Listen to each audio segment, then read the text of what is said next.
हरिः ओम्। नमोऽस्तु रामाय सलक्ष्मणाय देव्यै च तस्यै जनकात्मजायै। नमोऽस्तु रुद्रेन्द्रयमानिलेभ्यः। नमोऽस्तु चन्द्रार्कमरुद्गणेभ्यः। जयत्यतिबलो रामो लक्ष्मणश्च महाबलः। जयति सुग्रीवो रामेणाभिपालितः। चरितं रघुनाथस्य शतकोटिप्रविस्तरम् एकैकमक्षरं पुंसां महापातकनाशनम्। रामाय रामचन्द्राय रामभद्राय वेधसे रघुनाथाय नाथाय सीतायाः पतये नमः। ॐ शरणागत दीनार्त परित्राणपरायणे सर्वस्यार्ति हरे देवी नारायणि नमोऽस्तुते। गंगातरंगरमणीयजटाकलापं गौरी निरंतर विभूषित वामभागं नारायण प्रियमनंगमदापहारं वाराणसीपुरपतिं भज विश्वनाथं। श्री गुरुचरणकमलेभ्यो नमः। अद्य उपस्थिताः सर्वेपि विद्वांसः शास्त्र संरक्षण दक्षाः येषां जीवनं शास्त्र संरक्षणे समर्पितं ते धन्याः। अस्माकं सर्वेषां विदुषाम् इदं कर्तव्यं यत् पारंपरिकशास्त्राणि यावन्ति सन्ति तेषां संरक्षणं कथं भवेत्। कश्चित् अध्यापयति, कश्चित् प्रचारं करोति, कश्चित् अन्यत् किमपि करोति। यदि सर्वेषाम् एवं भूतानां विदुषाम् एकमेव लक्ष्यं यत् यावन्ति अस्माकं तत्तद् विषयस्य शास्त्राणि सन्ति तेषां सर्वेषां यथासंभवं संरक्षणं स्यात्। अतः अस्मिन्नेव क्रमे शास्त्र संरक्षण क्रमे नास्ति मामकीना मदीया काचित् एतादृशी इच्छा यत् एतदध्यापनेन यशः स्यात्, अनेके जानीयुः। एतत् सर्वं मम मनसि इदानीं नास्ति। केवलं भगवन्तं प्रातः आरभ्य सायं पर्यन्तम् अहं ध्यायामि, एवञ्च चिन्तयामि यत् किमपि गुरुसन्निधौ अस्माभिः अधिगतं तस्य कथं तावत् पात्रेषु प्राप्तं स्यात्, एतदेव चिन्तनं मज्जीवने सम्प्रति वर्तते। अतः सर्वेषां तथा विधिविदुषां स्वार्थरहितानां सदाचारसम्पन्नानां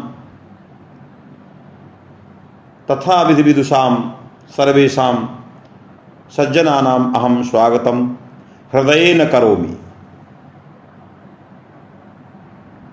भवन्तः सर्वे एवं चिन्तयन्तु यत् मदीयं जीवनं मानवकल्याणाय भवेत्। कदाचित् बहुवर्षेभ्यः पूर्वं मनसि कश्चन संकल्पः अस्माभिः गृहीतः आसीत् यतो हि एतादृशे क्षेत्रे अहम गतवान् यस्मिन् क्षेत्रे अध्ययन अध्यापनस्य संस्कृताध्ययन अध्यापनस्य व्यवस्थैव नास्ति। अत्यन्तं तावत् धनरहिताः ब्राह्मणाः जनाः सन्ति, येषां बालकाः प्रतिभासम्पन्नाः, किन्तु दौर्भाग्यात् काशीम् आगन्तुं नैव शक्नुवन्ति। एवं भूताः सन्ति, एवं भूतानि स्थानानि सन्ति।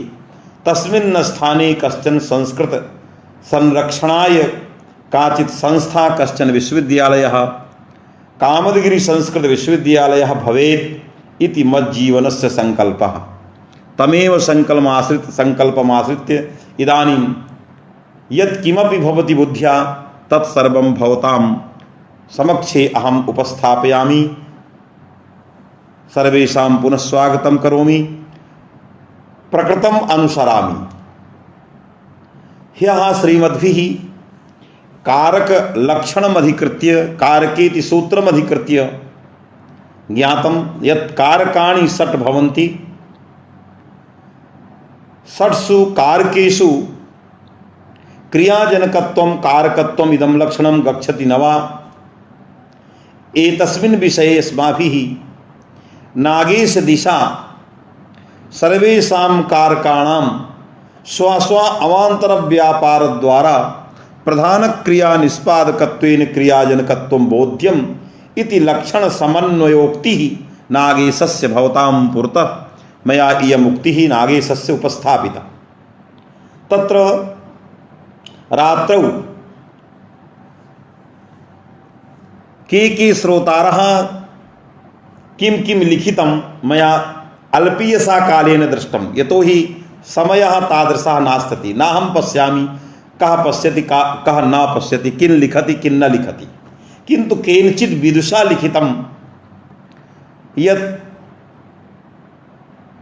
न हि द्वारेण द्वारिणः अन्यथा सिद्धत्वमिति रीत्या पुत्रद्वारा अन्वितस्य ब्राह्मणस्यापि कथम् अन्यथा सिद्धत्वम् इति एतस्मिन् विषये काचित् जिज्ञासा कैश्चित् विद्वद्भिः उपस्थापिता मया दृष्टमासीत्।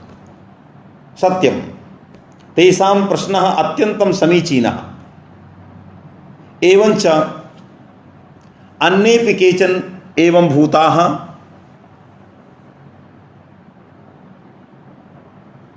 प्रश्नाः किञ्च जिज्ञासाः काश्चित् कैश्चित् विद्वद्भिः उद्भाविताः, किन्तु व्याख्यानं बहु वर्तते ग्रन्थेषु। अल्पीयसा कालेन यन्त्रमाध्यमेन सर्वं बोधयितुं न शक्यते। यदि सर्वे समक्षं तिष्ठेयुः कदाचित् ग्रन्थं मम समक्षे गृहीत्वा तदा मन्येऽहं कासु कासु टीकासु एतद्विषये किं किं लिखितं सर्वम् अहम् उपस्थापयितुं शक्नोमि। तथापि कैश्चित् यदि उक्तं न हि द्वारेण द्वारिणः अन्यथा सिद्धत्वम् इति कस्य इयम् उक्तिः? इयम् उक्तिः वैद्यनाथ पायगुण्डे महोदयस्य। वैद्यनाथ पायगुण्डे महोदयेन तत्र अकथितञ्च सूत्र व्याख्या अवसरे नटस्य शृणोति इत्युदा प्रत्युदाहरणं तैः दत्तम्। अकथितञ्च सूत्रस्य यो हि अर्थः तैः सम्पादितः अपादानादि विशेषैरविवक्षितः कारकं कर्म संगकं स्यात्। कारकम् इति तत्र वृत्तौ उक्तमासीत्।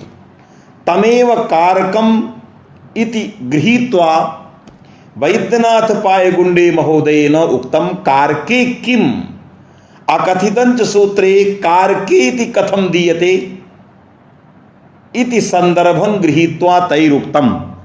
किंच परिगणनस्य फल निरूपणावसरे दुहियाच पच दंडी इत्याकारकः इत्याकारक धातवः परिगणिताः सन्ति। परिगणितेषु धातुषु अकथितञ्च सूत्रं प्रवर्तते, तद्भिन्ने न प्रवर्तते। यदि परिगणनं न स्यात् तदा ग्रंथकारैः मूलकारैः भट्टोजी दीक्षितैरुक्तं नटस्य शृणोति इत्यादौ दोषः। यतो हि परिगणित धातुषु श्रु धातोः ग्रहणं नास्ति, श्रु श्रवणे इति धातोः ग्रहणं नास्ति। अतः परिगणित धातु भिन्ने श्रु धातौ नटस्य शृणोति इत्यादौ अकथितञ्च सूत्रस्य प्रवृत्तिः न स्यात्, तदर्थं परिगणनं कर्तव्यम्। एतद् मौलिकं चिन्तनमाश्रित्य वैद्यनाथ पायगुण्डे महोदयः कथयति, अत्र कारकत्वमेव नास्ति, कारकत्वाभावादेव अकथितञ्च सूत्रस्य न प्राप्तिः। किमर्थं परिगणित धातोः इदं फलं मूलकारैः उच्यते। मन्येऽहं भवतां सर्वेषां ज्ञानम् इदानीं भवति स्म। भवति च कथं भवन्तः जानन्ति एव, परिगणनस्य यत् प्रयोजनं मूलकारैः उक्तं तं प्रति टीकाकारः कथयति कथम् उच्यते मूलकारैः। कथमिति तत्र नटस्य शृणोति इति परिगणनस्य प्रयोजनं, तत्र नटस्य इत्यत्र कारकत्वमेव नास्ति। तर्हि कारकत्व निरूपणे तैः प्रामाण्यम् उपन्यस्तम्। उक्तं च वैद्यनाथेन नटस्य शृणोति इत्यत्र नटस्य इत्यत्र कारकत्वम् अस्ति। कथं कारकत्वं? तैः भाष्यम् उपन्यस्तम्। आख्यातोपयोगे इति सूत्रस्थं भाष्यं तैः उपन्यस्तम्। तैरुक्तम् आख्यातोपयोगे इति सूत्रे उपयोगे किम्? उपयोगः इत्यस्य अर्थः नियमपूर्वक विद्या स्वीकारः। उपाध्यायात् अधीते नियमपूर्वक विद्या स्वीकारः यस्मात् भवति तस्य पादान संज्ञा, तर्हि उपयोगग्रहणं न क्रियते। तदा नियमपूर्वात् यत्र स्वीकारः न भवति, यत्र ग्रहणं न भवति, तत्रापि पंच अपादान संज्ञा भविष्यति नटस्य शृणोति। तर्हि उपयोगे किं नटस्य शृणोति, परिगणनं किं नटस्य शृणोति, कारकं किं नटस्य शृणोति, एतानि स्थलानि आगतानि सन्ति। यदि सर्वेषां स्थलानां समन्वयपूर्वकं दृष्टिं निक्षेपामः तदा ज्ञानं भविष्यति कुत्र अन्यथा सिद्धः कुत्र नान्यथा सिद्धः। तदा आख्यातोपयोगे सूत्र विचार प्रसंगे उपयोगे किं नटस्य शृणोति। यतो हि अत्र नटेन नहि नियमपूर्वकं गीतं श्रूयते, क्वचित् श्रूयते। अतः नियमपूर्वक गीतश्रवणं नटात् न भवति। अतः अनुपयोगे तत्र अपादान संज्ञा न स्यात्, तदर्थम उपयोगे इति पदं गृहीतम् इत्युक्तम्। किन्तु तत्र पुनः आशंकते तत्र कारकत्वाभावात्, यतो हि आख्यातोपयोगे इत्यस्मिन् सूत्रे कारकस्य अधिकारः। उपयोगे आख्यातुः अपादान संज्ञा यदि कारकं चेत् तर्हि उपाध्यायात् अधीते इत्यत्र उपाध्यायस्य क्रियाजनकत्वेन कारकत्वं। किन्तु नटस्य शृणोति इत्यत्र नटे इत्यस्य षष्ठी विभक्तिः नटस्य, अत्र कारकत्वमेव नास्ति। अतः कारकत्वाभावात् अत्र पंचमी अपादान संज्ञा न प्राप्ता भविष्यति। किमर्थम् उपयोगे ग्रहणम् इति आशंका भाष्ये कृता। तदनन्तरं वैद्यनाथ पायगुण्डेन उक्तं गीतद्वारा नटस्यापि क्रियाजनकत्वेन कारकत्वम् इति वैद्यनाथ पायगुण्डे महोदयस्य इयमुक्तिः। गीतद्वारा तदनन्तरं तैरुक्तं नहि कस्यचित् पदार्थस्य तद्वारा अन्वयेन द्वारिणः नान्यथा सिद्धिः। अतएव नटस्य गीतद्वारा क्रियाजनकत्वे जनकत्वात् तत्र अन्वये नहि नटस्य अन्यथा सिद्धत्वम्। कस्य अन्यथा सिद्धत्वं कस्य नान्यथा सिद्धत्वम् इत्यस्मिन् विषये अहं तत्र टीकायां या पंक्तिः आगता तां पंक्तिं भवतां पुरतः उपस्थापयामि। ब्राह्मणस्य पुत्रं पंथानं पृच्छति इत्यत्र ब्राह्मणस्य अन्यथा सिद्धिः, अन्यथा सिद्धायं ब्राह्मणः नटस्य शृणोति इत्यादौ नटः नान्यथा सिद्धः इति विवेचनं वैद्यनाथ पायगुण्डेन कथं कृतम् अहम् उपस्थापयामि। एकत्र इदं सर्वम् एकत्र लिखितं नास्ति, बहुषु स्थलेषु क्वचित् किंचित किंचित तत्र सर्वत्र आगतम संकलय्य अहम भवताम समक्षम उपस्थापयामि। सर्वत्र संकलनम यदा बहुवारं भवन्तः सर्वे ग्रंथस्य अध्ययनं करिष्यन्ति तदा कुत्र कुत्र किं किं लिखितं सर्वं मनसि आगमिष्यति। यतोहि कारक प्रकरणे बहु कार्यं कृतं। मन्येहं भवन्तः सर्वे अवलोकयन्तु प्रौढ मनोरमा कारक प्रकरणस्य शब्दरत्न सहितस्य तत्र अनन्या सरलानुवादः मया तत्र कृतः। मन्येहं सर्वेषां कृते अत्यन्तं सा टीका रुचिकरी भविष्यति इति मन्येहं, किन्तु अहं तां पंक्तिं भवतां पुरतः उपस्थापयामि। वैद्यनाथ पायगुण्डे महोदयस्य। वैद्यनाथ पायगुण्डे महोदयः किं कथयति? ब्राह्मणस्य पुत्रं पन्थानं पृच्छति नटस्य शृणोति इत्येतस्मिन् विषये। यतोहि कैश्चित् विद्वद्भिः ह्यः काचित् जिज्ञासा उपस्थापिता कृता आसीत्। यद्यपि सर्वं यन्त्रेण वक्तुम् अशक्यं तथापि अहं तां पंक्तिं भवतां पुरतः उपस्थापयामि। सः कथयति अवश्य क्लृप्त इति वैद्यनाथ पायगुण्डे महोदयः कथयति ब्राह्मणस्य पुत्रं पन्थानं पृच्छति इत्येतस्मिन् विषये ब्राह्मणस्य कारकत्वं नास्ति। न हि कस्यचित् पदार्थस्य केनचित् द्वारा अन्वये तस्य क्रियाजनकत्वं न भवति यदि तत्र सः अन्यथा सिद्धः। कथं लिखति? अवश्य क्लृप्त नियत पूर्ववर्तिनः कार्य संभवे। अवश्य क्लृप्त नियत पूर्ववर्तिनः कार्य संभवे। इयं पंक्तिः वैद्यनाथ पायगुण्डे महोदयस्य। अवश्य क्लृप्त नियत पूर्ववर्तिनः कार्य संभवे तद भिन्नम अन्यथा सिद्धम। तर्हि अवश्य क्लृप्त नियत पूर्ववर्ती पदार्थः कः? पुत्रः। ब्राह्मणस्य पुत्रः पुत्रं पन्थानं पृच्छति इत्यत्र पुत्रं तावद् अवश्य क्लृप्त नियत पूर्ववर्ती वर्तते।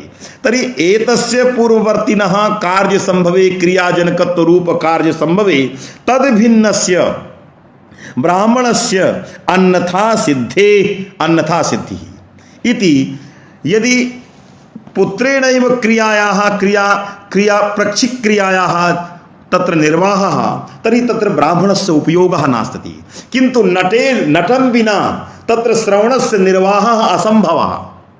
ब्राह्मणं विना तत्र जिज्ञासा पूर्विका या क्रिया वर्तते पृच्छति केन पथा गन्तव्यम् इत्याकारिका या जिज्ञासा तादृश जिज्ञासा पूर्विका या क्रिया वर्तते तस्याः क्रियायाः जनकत्वं ब्राह्मणं विना संभवति। अतः अवश्य क्लृप्त पूर्ववर्ती पदार्थातिरिक्तस्य पदार्थस्य सत्वात् चतुर्थ अन्यथा सिद्धत्वमिव ब्राह्मणस्य अन्यथा सिद्धत्वम् एतैः साधितम् इति ग्रन्थे आगतम्। किञ्च भवद्भिः पुनः ध्येयम् एतस्मिन् विषये। यदा अहं छात्रः आसम् अहम् अनुभवम् अहं भवतां पुरतः उपस्थापयामि एतस्मिन् विषये। यदा अहं कदाचित् सम्पूर्णानन्द संस्कृत विश्वविद्यालयस्य छात्रः आसम् अस्माकं गुरुचरणाः वारं वारं जैनम् अहं ध्यायामि। आचार्याः मान्यमान्याः पण्डितप्रवराः राममनोहर मिश्र महाभागाः तेषां सन्निधौ कदाचित् अहं प्रश्नम् उपस्थापितवान् कः अन्यथा सिद्धः कः नान्यथा सिद्धः। तैः उक्तं शिष्टपुरुषैः जं प्रति व्यवहारः कृतः अयम् अन्यथा सिद्धः तदा एवं वक्तव्यम् अयम् अन्यथा सिद्धः। एवं निश्चेतुं एवं तावत् निश्चेतुं परिगणनपूर्वकं प्रतिपादयितुं परिगणनपूर्वकं कथयितुं न कोऽपि समर्थो भवति यद् एवं परिगणनपूर्वकं वदेत् अयम् अन्यथा सिद्धः अयं नान्यथा सिद्धः। अस्माकं शिष्टाचार्यैः अस्माकम् आचार्यैः अस्माकं शास्त्र भाषणां कुर्वद्भिः तादृश व्युत्पत्तिं धारयद्भिः विद्वद्भिः यदि यस्मिन् विषये अयम् अन्यथा सिद्धः इति रूपेण व्यवहारः कृतः तदा वक्तव्यम् अयम् अन्यथा सिद्धः। अनेकेषु स्थलेषु ब्राह्मणस्य पुत्रं पन्थानं पृच्छति तत्र न केवलं शेखरं द्रष्टव्यम् अन्यः ग्रन्थः द्रष्टव्यः। बहुविषु टीकासु ब्राह्मणस्य पुत्रं प्रतिनिमित्तं नैक्रियां प्रतिनिमित्तम् इति अनेकासु टीकासु इदं लिखितम्। अतः तत्तद् आचार्यैः ब्राह्मणस्य अन्यथा सिद्धत्वेन अनेकवारं व्यवहारः कृतः तद् व्यवहार बलात् अयम् अन्यथा सिद्धः नट विषये क्रियाजनकत्वेन कारकत्वं न हि नटं विना श्रवणक्रियां संभवति अतः तस्य अवश्यपूर्ववर्तिनः पदार्थस्य सत्त्वे तां क्रियां प्रति एतस्य क्रियाजनकत्वं अन्यथा सिद्धत्वं न हि द्वारिणः नान्यथा सिद्धिति रीत्या तस्य क्रियाजनकत्वेन कारकत्वं व्यवहारः कृतः एतावता तत्र नटस्य अन्यथा सिद्धत्वं नास्ति ब्राह्मणस्यैव अन्यथा सिद्धत्वं यतो हि पुत्रं प्रति तन्निमित्तं न क्रियां प्रति निमित्तम् इति अनेकासु टीकासु सर्वं लिखितमस्ति। अहं संक्षेपेण यथासंभवं भवतां पुरतः एतत् उपस्थापितम्। किञ्च अत्र पुनः प्रकृतम् अनुसरामि। तत्र इदानीं जातं यत् इदं कारकं नहीं, कारक लक्षणे इदम आगतम इदम कारकम नहीं। तत्र सर्वेषां कारकाणां स्व अवान्तर क्रिया द्वारा क्रिया निष्पादकत्वेन कारकत्व व्यवहारः भवतीति क्रियाजनकत्वेन कारकत्व व्यवहारः मया पूर्वम् उत्पादितं। चैत्रः काष्ठैः स्थाल्याम् ओदनं पचति इत्यादिषु स्थले तत्र काष्ठैः इत्यत्रापि कारकत्वं ज्वलनव्यापारद्वारा क्रिया निष्पादकत्वात् स्थाली इत्यस्यापि कारकत्वं स्वस्मिन् समावेशन इति अवान्तरव्यापारद्वारा प्रधानक्रिया निष्पादकत्वात् सर्वेषाम् ओदनादीनां देवदत्तादीनां चैत्रादीनां सर्वेषां कारकत्वं सुतरां सिद्धम् इति लक्षणं नागेशेन तावद् उपस्थापितं। समन्वयश्च तैः कृतम्। इदानीम् अग्रे नागेशः किं कथयितुम् इच्छति। अग्रे इदानीं नागेशस्य इदं वाक्यम् आगतम्। अहं केवलं पठामि, भवन्तः शृण्वन्तु। असन्निहित संप्रदानस्यापि इति वाक्यं नागेशस्य। असन्निहित संप्रदानस्यापि दातृबुद्धिस्थत्वावश्यकत्वेन स्वज्ञानपूर्वकालत्वेनैव जनकत्वम् इति क्रियाजनकत्वम्। इदं वाक्यमागतं। भवन्तः विचारयन्तु अस्य वाक्यस्य कः आशयः। सः कथयति असन्निहित संप्रदानस्यापि दातृबुद्धौ आवश्यकत्वेन स्वज्ञानपूर्वकालत्वेन क्रियाजनकत्वेन असन्निहित संप्रदानस्यापि कारकत्वं बोध्यम् इति तैरुक्तम्। भवन्तः विचारयन्तु। संप्रदानम् इदानीं नागेशभट्टः कथयति संप्रदानं द्विविधम्। एकं संप्रदानं सन्निहितम्, एकञ्च संप्रदानम् असन्निहितम्। सन्निहित संप्रदाने क्रियाजनकत्वं सुस्पष्टतया सुतरां प्रतीयते। यदि कश्चित् संप्रदान पदार्थः ब्राह्मणः दातारं दातु समक्षे अस्ति, दाता च संप्रदानं ब्राह्मणं संप्रदान पदार्थ स्वरूपं ब्राह्मणं पश्यति, अत्यंतम तत् दान क्रिया पूर्ववर्ती संप्रदान पदार्थः वर्तते। कथयति च संप्रदानम् इदं मह्यं देहि, दातारं प्रति कथयति इदं मह्यं देहि इत्याकारक त्वया दातव्यम्, अन्यथा त्वज्जीवनं सुखकरं न भविष्यति। मन्येऽहं सत्यं वदति असत्यं वा, किन्तु यजमानं प्रति दातारं प्रति बारंबारं प्रेरयति, त्वया गोदानं कर्तव्यं, त्वया इदं कर्तव्यं, मह्यम् इदं देयं, त्वदीयं कल्याणं भविष्यति। तादृशः संप्रदान पदार्थः अस्ति न वा? यः कथयति सः समर्थः अस्ति न वा तस्य कल्याणकरणाय? सम्यक्तया तच्छास्त्रम् अधीतं न वा? सम्यक्तया सदाचार संपन्नः अस्ति न वा? अयं वञ्चकः अस्ति न वा? एवं भूताः बहवः तादृशाः मन्येऽहं भवन्तः जानन्त्येव वञ्चकाः यत् कथयन्ति इदं करणीयम् इदं भविष्यति न भवति, यतोहि सः स्वयमेव तद्विषयस्य रोगी वर्तते। केवलं जनान् वञ्चयति। एतादृशस्य सन्निहितस्य संप्रदानस्य संप्रदानं धातुः समीपे सन्निहितं वर्तते। सन्निहित संप्रदानं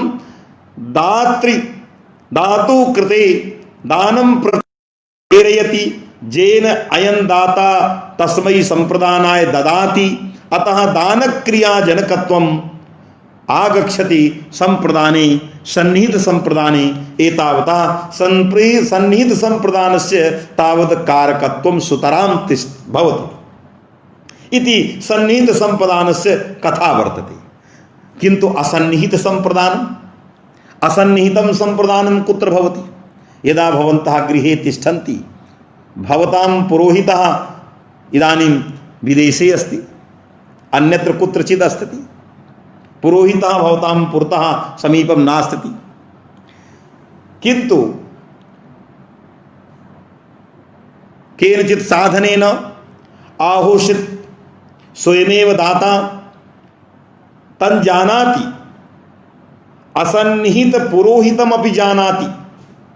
असन्निहित पुरोहित विषयकं ज्ञानं वर्तते दातुः। सः जानाति यदि तस्मै ब्राह्मणाय अस्माभिः प्रदीयते तदा अवश्यं कल्याणं भविष्यति। तद् विषयकं ज्ञानं तस्य वर्तते दातुः। तर्हि असन्निहित संप्रदान विषयक ज्ञानवशात् प्रेरणायाः संस्मरणात् स्वयमेव प्रेरितो भूत्वा सः दाता संकल्पयति आत्मानम् एवंच विचारयति, यदा आगमिष्यति तदा दास्यामि, संकल्पयति ददाति। तदा इदानीं दाता यः ददाति तस्य दानस्य दानभूताया क्रियायाः जनकत्वं कथं तत्संप्रदानं भविष्यति? यतोहि अवश्य नियत पूर्ववर्ती संप्रदानं नास्ति, तत्तु असन्निहितं वर्तते। नियत पूर्ववर्ती पदार्थः नास्ति, अतः नियत पूर्ववर्ती पदार्थेव तत् कार्यं प्रति कारणम्। इदानीं नियत पूर्ववर्ते वर्तिनः संप्रदानस्य भावात् दानं प्रति तस्य कारणत्वं नास्ति, अतः तादृशस्य संप्रदानस्य कथं कारकत्वम् इति नागेशस्य प्रश्नः। तर्हि संप्रदानस्य द्वयी चर्चा कृता। एकः पक्षः, पूर्वस्मिन् प्रसंगे कश्चन पक्षः इदानीं रभसया तावत् त्यक्तः अस्माभिः पुनः स्मरामि, श्रोतव्यः। कारक विचार प्रसंगे कदाचित् कश्चित् पृच्छति यदि भवन्तं प्रति, विप्रः विप्राय गां ददाति इति वाक्यं संप्रदानस्य। सन्निहितो वा असन्निहितो वा, असन्निहिते कथं संप्रदानत्वम् अहं संप्रत्येव प्रतिपादयिष्यामि। किन्तु इदानीं ध्येयं विप्राय गां ददाति इत्याकारकं वाक्यं। स्थाल्यां चैत्रः काष्ठैः ओदनं पचति इत्याकारकं च वाक्यं। यदा यत्कारकवृत्तिव्यापारस्य स्वातन्त्र्येण विवक्षा क्रियते सः कर्ता भवति।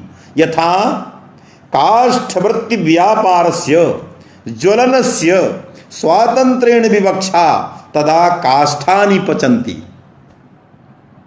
यदा स्थाली वृत्तिव्यापारस्य स्वस्मिन् समावेशनभूतस्य स्वातन्त्र्येण प्राधान्येन विवक्षा तदा स्थाली कर्त्री स्थाली पचति।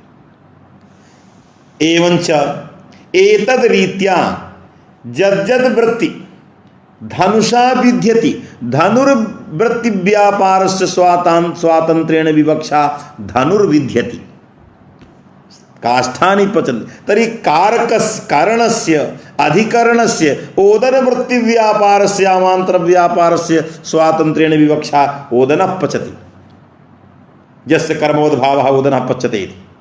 तर्हि यद्यत्कारकवृत्तिव्यापारस्य स्वातन्त्र्येण विवक्षा सहसा कर्ता यदि भवति, तर्हि संप्रदानकारकवृत्तिव्यापारस्य संप्रदानकारकं किं?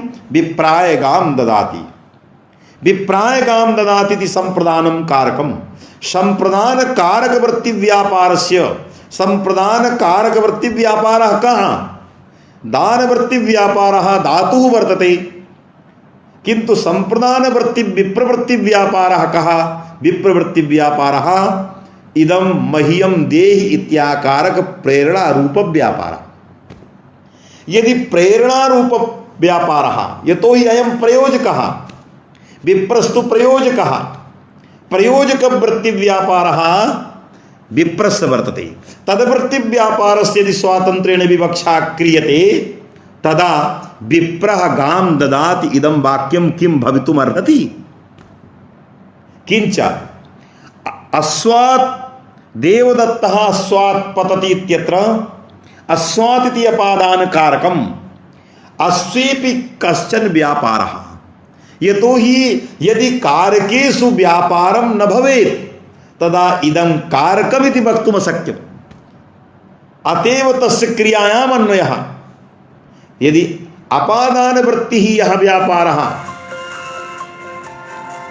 तर्हि अपादान वृत्ति व्यापारः कः तर्हि अपादान वृत्ति व्यापारः कः वर्तते।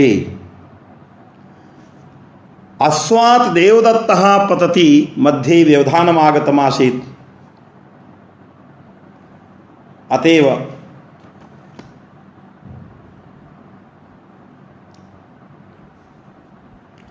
अपादान वृत्ति व्यापारः कः वर्तते। देवदत्तः अस्वात् पतति इति अश्ववृत्ति व्यापारः त्रास रूप व्यापारः।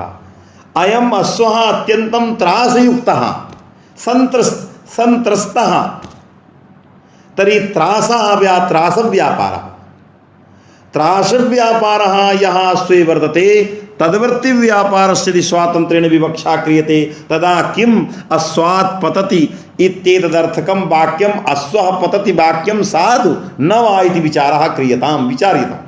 यथा काष्ठानि पचन्ति अस्थाली पचति देवदत्ता पचति तदवत् विप्रः विप्रायकाम ददाति इत्यत्र विप्रः ददाति अस्वात् पतति इत्यत्र अश्वः पतति एतानि वाक्यानि किं यथा काष्ठानि पचन्ति साधु तदा विप्रः ददाति इत्येतदर्थकं वाक्यं साधु न वा अस्वात् पतति इत्यत्र अश्ववृत्ति व्यापारस्य स्वातंत्र्येण विवक्षायां सत्याम् अश्वः पतति इत्याकारकं वाक्यं साधु न वा इति भवतां पक्षे तत्र विचारम् उपस्थापयितुम् अहं तावत् प्रयते। तर्हि इदानीम् एतस्मिन् विषये अहम् एकां कथां श्रावयामि। गुरुचरणैः किमुक्तं ग्रन्थे च किमुक्तम्। एतस्मिन् विषये गुरुचरणैः उक्तं क्रीधातु घटितं यत् कारकं तद्वृत्ति व्यापारस्यैव स्वातंत्र्येण विवक्षा भवति। ध्येयं किं लक्षणं गुरुचरणैः कृतं क्रीधातु घटितं यत् कारकं तद्वृत्ति व्यापारस्य केवलं स्वातंत्र्येण विवक्षा। यत् कारकं क्रीधातु घटितं नास्ति तद्वृत्ति व्यापारस्य कदाचिदपि त्रिष्वपि कालेषु स्वातंत्र्येण विवक्षा कर्तुम् अशक्या। अपादान कारकं क्रीधातु घटितं नास्ति संप्रदान कारकं क्रीधातु घटितं नास्ति। अतः संप्रदान अपादान कारक वृत्ति व्यापारस्य त्रिष्वपि कालेषु स्वातंत्र्येण विवक्षा न भवति। अतएव विप्राय गां ददाति इत्येतदर्थके विप्रः ददाति गां इति वाक्यं न भवति। असाधु इदं वाक्यं।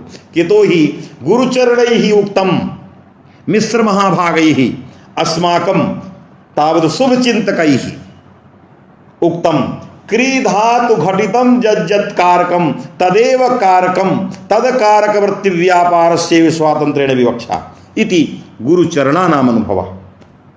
किन्तु ग्रन्थे किमागतम् अस्मिन् शेखर ग्रन्थे प्रौढ मनोरमा ग्रन्थे टीकासु च किमागतम् एतस्मिन् विषये। आधुनिकैः आचार्यैः किं चिन्तितम् एतस्मिन् विषये। नागेशोत्तरम् अनेके आत्मानं वैयाकरण मन्यमानाः बहवः सन्ति। आत्मानं यः वैयाकरणं मन्यते एवं भूताः नागेशोत्तरम् अनेके कोलाहलं कुर्वन्तः वैयाकरणाः भवन्ति। ते इदानीं किं कथयन्ति। तर्हि सर्वं संकलय्य अहं भवतां पुरतः उपस्थापयामि।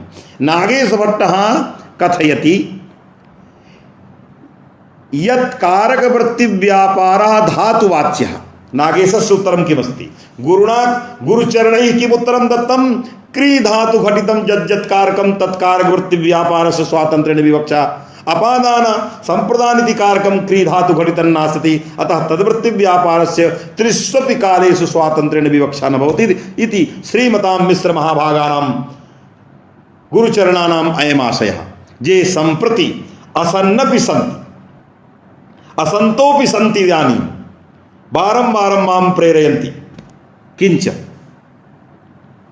ग्रंथे किमागतम् ग्रंथकारः नागेशभट्टः कथयति यत् कारकवृत्ति व्यापारः धातुवाच्यः देवदत्तः काष्ठैः स्थाल्यां तण्डुलं पचति तस्मिन् वाक्ये स्वस्मिन् समावेशन रूप स्थाली वृत्ति यः व्यापारः सः व्यापारः पच धातुवाच्यः जल ज्वलन रूप व्यापारः यः काष्ठ वृत्ति व्यापारः सः व्यापारः पच धातुवाच्यः अतएव तत्कारक वृत्ति व्यापारस्य स्वातन्त्र्येण विवक्षा भवति किंतु विप्रायगाम ददाति यत्र यः विप्रवृत्ति व्यापारः प्रेरणा रूप व्यापारः प्रयोजक वृत्ति व्यापारः प्रेषणा रूप व्यापारः सः व्यापारः दा धातुवाच्यः नास्ति अतः विप्रवृत्ति व्यापारः धातुवाच्यः प्रयुक्त धातुवाच्यः नास्ति अतः धातुवाच्याभावात् तस्य किंच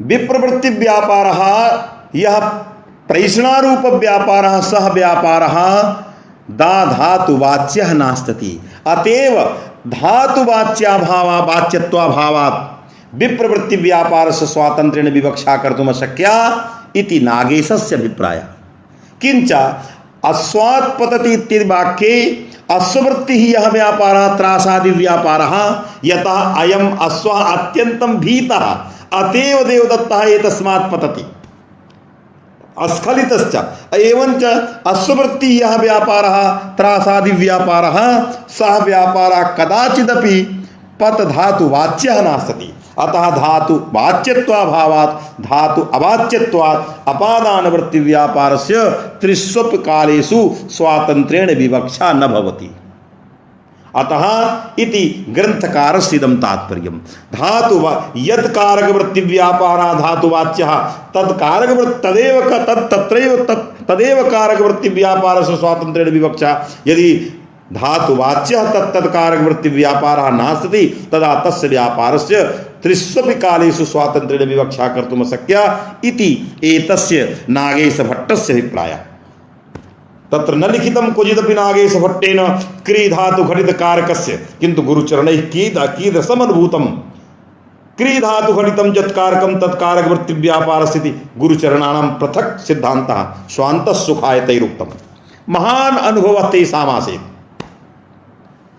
एवञ्च नागेशोत्तरम् आधुनिकाः वैया शाब्दिकम आत्मानं शाब्दिकं मन्यमानाः एवं भूताः असदाचारिणः तथा भूताः सन्ति ते केवलम् आत्मानं प्रशंसयन्ति ते कथयन्ति संप्रदानं कारकमेव नास्ति अपादानं कारकमेव नास्ति तेषाम् उत्तरं द्रष्टव्यम् कारक वृत्ति व्यापारस्य स्वातन्त्र्येण विवक्षा तैर आधुनिकैः आधुनिकाचार्यैः उच्यते संप्रदानं कारकं नास्ति क्री धातु घटिताभावात् अपादानं कारकं नास्ति क्री धातु घटितत्वाभावात् एतादृशं सर्वथा प्रसंगरहितं संदर्भ विरुद्धं ग्रंथ विरुद्धं एतेषां मतम् आधुनिकाचार्याणां वर्तते सर्वथा त्याज्यं जैः सम्यक्तया ग्रंथः परिष्कारः नैव अभ्यसितः नैव अधीतः एतेषाम् आचार्याणां मतं प्रयागे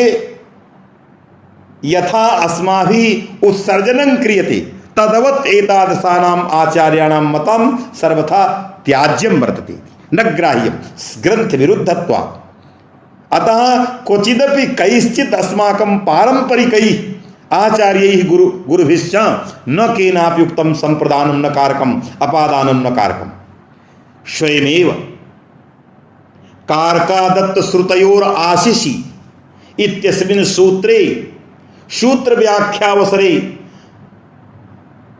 भगवत्पादैः महाभाष्यकारैः उच्यते कारक शब्दः स्वर्यते। स्वर्यते इत्यर्थः स्वरितेन अधिकारः सूत्रं गच्छति। तर्हि अधिकं किमपि कार्यं तत्र भवति। किं भवति? कारकाधिकारोक्तं षट्कं ग्राह्यम् इति न भाष्यस्य तात्पर्यम्। कारकाधिकारोक्तं षट्कं, षट्कम् इत्यस्य अर्थः षट् कारकाणि। तर्हि महाभाष्यकारः स्वयमेव एवम् उच्यते, प्रदीपकारे उच्यते, ग्रंथकारेश्च उच्यते कारकाधिकारोक्त षट्कं ग्राह्यम् इति षट् कारकाणि गृहीतव्यानि।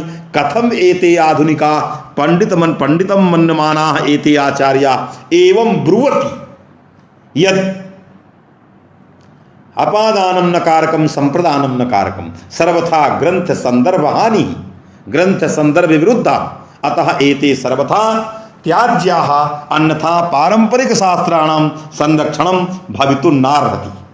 अतः मया इदानीं सन्निहित संप्रदाने क्रियाजनकत्वम् आगतम्, किन्तु असन्निहित संप्रदानं यद् वर्तते इदानीं मत्पार्श्वे संप्रदानम् असन्निहितं नास्ति। कस्मै देयम्? मह्यं देयम् इत्याकारक कथनाचार्यः इत्याकारक कश्चित् आचार्यः पुरोहितः नास्ति यः मां प्रेरयतु येन अहं किमपि दानं कुर्याम् एतावता। तर्हि असन्निहित संप्रदान स्थले कथम क्रिया जनकत्व रूपम कारकत्वम आगमिष्यति। यतोहि अवश्यं पूर्ववर्ती पदार्थः तत्र संप्रदान भूत पदार्थः नास्ति। तदा ग्रंथकारः कथयति इदानीं यः दाता वर्तते तस्य धातुः संप्रदान विषयकं ज्ञानं वर्तते। यदि संप्रदान विषयकं ज्ञानं न स्यात् तदा सह दाता दानं न कुर्यात्। अतः संप्रदान विषयकस्य ज्ञानस्य दातुः यद्दानं तद्दानाव्यवहितोत्तरं नियत पूर्वं नियतिं तावत् संप्रदानं ज्ञानं वर्तते। तर्हि ज्ञाने संप्रदान विषयके ज्ञाने संप्रदान विषयकं ज्ञानं यद् दातृसमवेतं धातुः समवायेन संबद्धं तर्हि दातृसमवेतं संप्रदान विषयकं ज्ञानमेव इदानीं प्रयोजयति दानाय। अतः दानक्रियाजनकत्वं दातृसमवेत संप्रदान विषयके ज्ञाने वर्तते ज्ञानस्य नियत पूर्ववर्तित्वात्। तर्हि ज्ञाने यत् क्रियाजनकत्व रूप कारकत्वं ज्ञाने वर्तते तद् ज्ञाने क्रियाजनकत्व रूप कारकत्वं यद् ज्ञाने तद् ज्ञाने क्रियाजनकत्व रूप कारकत्वस्य आरोपः क्रियते विषयिणी ज्ञाने ज्ञान रूपे विषयिणी यदि जनकत्वं वर्तते क्रियाजनकत्वं कारकत्वं तो तद् विषये आरोप्यते इति। अतः असन्निहित संप्रदानेपि आरोप्यते यतोहि असन्निहित संप्रदान विषयके ज्ञाने क्रियाजनकत्वस्य सत्वात्।